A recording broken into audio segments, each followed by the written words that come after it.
rest of my life. What do you do for a living? Well, I don't know. I'm unemployed, obviously. That's what society does to you in these positions. What did you do before? I was a teacher. So you were a teacher. You were making these indecent photos. Downloading, we have to make downloading and making them, were you? No, downloading. So you weren't making any pictures? Making means downloading, John. Yeah, but that's what you were doing, yes? Downloading. How many pictures did you have? Well, I don't know, because indecency is measured by the court. Well, what did the court say? The court get 21 specimen charges. So there's 21 specimen charges. But there were many more images than that. The question is, were they indecent or not? Okay, and you still say they weren't, in your opinion? Well, no. So do you feel? No image is indecent, in my opinion. It's a subjective decision. Okay, so you don't feel you should have gone to prison? Well, I think it was a pointless exercise. All it's done is damage me, made me challenge. I don't mind challenging lies and misinformation, but it's just made me more active in making. Okay, so what stopped you doing it now then? Because you say you no longer do it. What stopped you doing it? Well, I'd done what I needed to do at the time. What does that mean? I don't understand that. I went off looking for, basically at the time. We don't really have the time here, but it was an issue of exploring lots of issues. It was an issue of me feeling that. I was being stress at work issues, basically. Okay. So, what help did you get? What help did you get? No. You don't get real. So you got no real treatment when you were in prison? No, because you see, the point of treatment is to reduce or stop reoffending. Yes, it's not. They don't really care about looking at the source issues because they're far too big, like any other mental health issue in the country. What they want to do is, and that's what treatment actually means. That's when people say there's no cure, inverted commas, for paedophilia. Well, of course there's not. It's just human sexuality. What there is treatment, inverted commas, to stop people offending or reoffending. That's what treatment means. Okay. And they can only apply the amount of treatment to the relative risk of the person. Okay, just going back to Chris then, do you think Chris is putting your life or other people's lives like yours in danger? I have no doubt whatsoever. If you read some of the comments on Chris's groups, plus groups which are associated and supporting him, it is definitely whipping up a storm. All right, so therefore he should be banned from doing that? I can't stop the papers putting out the information. No, the Facebook group. Should he be allowed to have the Facebook group? I don't mind Chris Whitwer having a Facebook group saying, like the Sarah's Law groups, back Sarah's Law. Of course, I have problems with Sarah's Law, but I don't have a problem with the Sarah's Law groups because they're well moderated, They say the piece, they say what they've got to say, they give the reasons, everybody does what they've got to do. No problem with that at all. What I have is, just look at the tag titles in his groups, how he talks about offenders. He doesn't come from a balanced, rational point of view of saying, look, we must stop abuse against children, we must help people stop offending, blah-de-blah-de-blah. What do you think about the abuse of children? It's absolutely in our society. Well, it depends what I mean by abuse, of course. That's another story in itself. But what we're talking about here, illegal sexual offending on children, isn't accepted in our society. Of course it is. That's enough of him, I think. Your opinion, if you want to comment on that, 020 33 64 7000. This is the home of free speech. It was important to let him have his say, but I think we quite clearly now can make up our minds and talk about it. What did you make of what Nigel had to say in Doncaster? And I tell you now, that wasn't a wind-up call. That was genuine. Your opinion. 020 33 64 7000. I do need a reaction.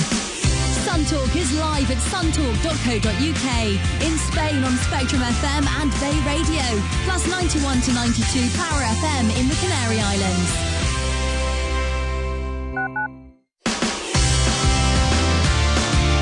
Sun Talk, the home of free speech. Let's go back to our Sun bus, the bus that's on its way back to Blighty, and join Sun reporter Andy Crick. Hi, Andy. Hi there, John. With the people here, the truth is that they didn't know when they were going to get home, so they were desperate to get on the coach. And I think they were right, so I understand you got Mike Green with you. Hi, Mike. Hiya, John. How are you doing? Not you again. And you as well, my friend. So it was the sun that saved you, was it? It was the sun that saved us. We're decidedly happier now than when we spoke to you a couple of days ago. Everyone's very happy, and I can tell you what, you've got 150 very happy Sun Talk and Bay Radio listeners. A lot happier with you than they are with Ryanair or Gordon Brown. We're joined by Emma Boone. Hi, Emma. Morning. This is ludicrous. Wash the scumbag off this roof. What do you think? 10 hours is an absolutely ridiculous amount of time for police to be standing round at the bottom of his house twiddling their thumbs. Why are they trying to arrest him at home if they know he keeps trying to climb out his window every time they go to do it? Why don't they wait till he's out on the street and go and get him there? I mean, there's even talk that they have to seal off the road or get a helicopter out to come and sort of film the incident. This is all sort of tied up with that. So it's not just the cost of compensation that we're being burdened with. It's the cost of those officers standing around and doing nothing. And the cost of getting a helicopter out. I mean, it's absolute madness. Mick Hennessy, every cloud has a silver lining. He made my day, actually. As we pulled up in the taxi, there was some girls scantily dressed, I might add just bikinis, washing a car, and a guy was in the car with a video camera videoing them washing the said car. Yeah. It's made my day, but unfortunately my wife's here. You're listening to the John Gaunt Show. This is Sun Talk. Business news next. Sun Talk is live at suntalk.co.uk, in Spain on Spectrum FM and Bay Radio, plus 91 to 92 Power FM in the Canary Islands. Steve Hawkes in a moment, but John in south of France wants to criticise me, and he's entitled to. Hello, John, what do you want to say?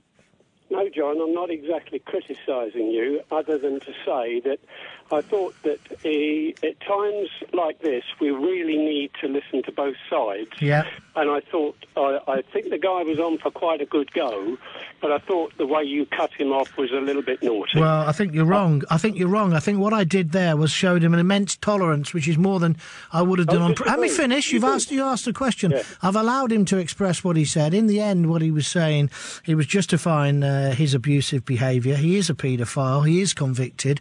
I thought it was interesting to listen to him. I thought there was no point in slagging him off and calling him a scumbag to his face. But there came a point at which I thought he'd tried to explain why he did it. I was fed up of his self-justifying whining, to be absolutely honest with you. People like him need to be exposed. I hope we're going to follow the story up. And I think there's a man who doesn't think he's done anything wrong, clearly, in the way he expressed himself. That's why I finished the conversation. I didn't shout at him, didn't do any of those things, just decided we'd heard enough and there was no need to hear any more. In fact, I should have cut him off at the point he said. At the point he said about masturbating over pictures of children was probably the point at which I should have said that's enough when it comes to taste and decency. But I thank you for your opinion, and of course, here on the home of free speech, you're entitled to make it.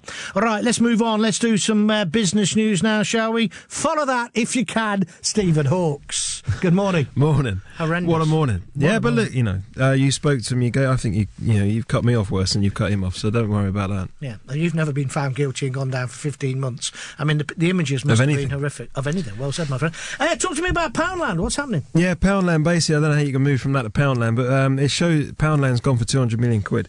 It's been bought by Warburg Pincus, one of these many private equity companies that looks for a deal around the world. And they've bought it off Advent, one of their rivals, for 200 million today. And it just shows the increasing success of these bargain bucket shops. I mean, they sell everything for £1, be it from batteries to reading glasses. They sell 500,000 garden gnomes, and they've just gone under the hammer. So they're now looking to grow nationwide, go on the internet, big business. Well, of course, at the moment, a recession, everyone's going to be looking for a bargain, aren't they? Yeah, well, their view is basically that they'll benefit as well when... From the good times. They reckon when a recovery is they're going to do even better, because basically now what they're doing, they say their conversion rate, anyone who walks in their stores, 42% of them actually buy something. So right? Yeah, so they're saying that basically if there's more people on the high street, they'll do better from it. That's what they claim. There's some good news, isn't there, about manufacturing? Yeah, manufacturing. Basically, look, you have to remember we're coming from a low base, but we've just seen the biggest expansion in the manufacturing sector for 15 years in April, according to one of these many people that do these surveys tracking the economy, called PMI Market. And basically they're saying that they got off to a flying start the second quarter, the manufacturers. Basically a lot of it's been generated by the low pound, a lot of export orders are rising. There's even been a backlog because people are seeing so much demand, which is great news. But obviously we have to remember March was awful, last year was awful, so it's going to be a big increase when this increase happens. The last time we saw such an increase was 94, when we were coming out the last recession, but it can only be good news. And what's this about Aer Lingus? Just talking to Lisa about the fallout from this volcanic ash. Irish airport, Scottish airport's been partially closed today as well.